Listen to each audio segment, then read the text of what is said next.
I want to talk about a brief yet profound missionary trip I did from the 17th of June to the 19th of June to the village of Magamba in the Manjo district where I work. I do both humanitarian work and evangelism, right, to be started formally in August. So I went there because I have my assignments and I just go. I didn't really know why exactly I was going, but I went, and it was the night before I left that the Lord kind of made provisions for the trip. And once I got there, I had to cook. I had brought some things from the city to cook, and I know my way around the house already. That's on the grinding stone and everything, and stuff like that.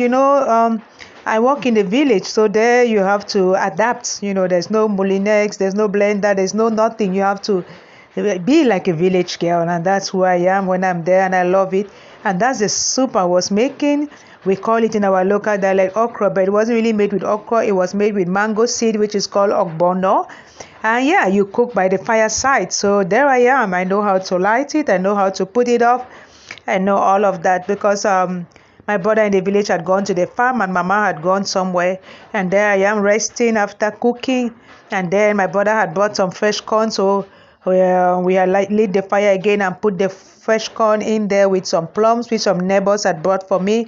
I mean, that's something interesting about the village. It's so organic, and you have everything, a lot of things behind the house, like all of this water leaf, and some vegetable like that. I'm looking forward to go and cook with it on my next trip, right?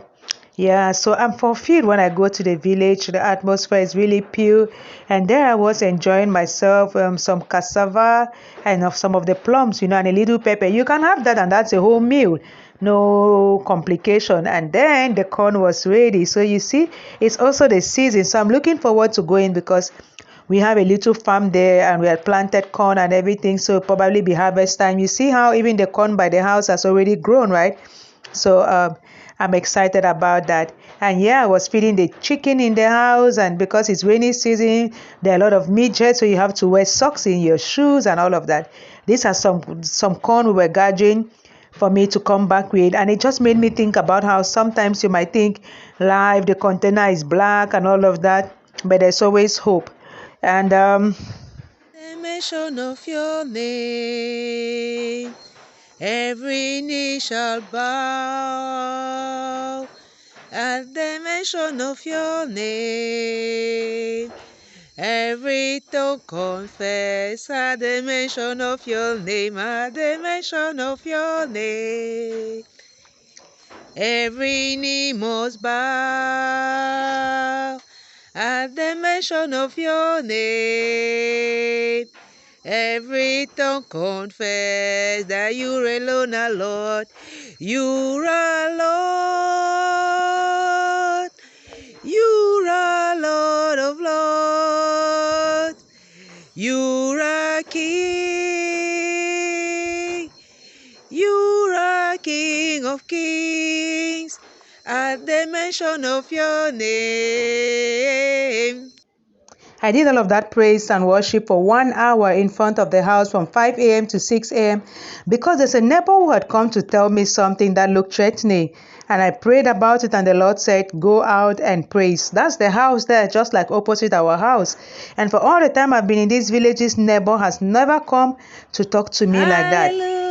So yeah, I'm grateful to God. I didn't give up. The Lord himself goes with you and fights your battles for you. That was the topic of my devotion on that same morning when I left Douala. So I'm looking forward to going back there. I'm not afraid, I didn't get a spirit of fear. And nope, the Lord is going with me. And I haven't even started doing the evangelism itself. I'm just still spreading some love. But I will start in August. So I thank God for my mama who is there. I mean, she really loves me. We sleep together. People have said she was a witch, or her daughter in particular, but no, nothing has happened to me since going there in February. Well, I did this little video at the market square while waiting for the bike, just to show how life is in the village. That man in the first video came to tell me that he liked me, and I was just like, I don't think you are serious with your own life. So yeah, if you want to come with me to the village, be prepared. That's the village. I'll be going back again in July, on the 11th of July, and some other dates. But in August, we are starting evangelism formally, starting with the kids. So if you want to join me, why don't hesitate, contact me, through any of my social media platforms, our social media platforms, and let's go spread the word, the good news of Jesus in that village together, one child at a time. Amen.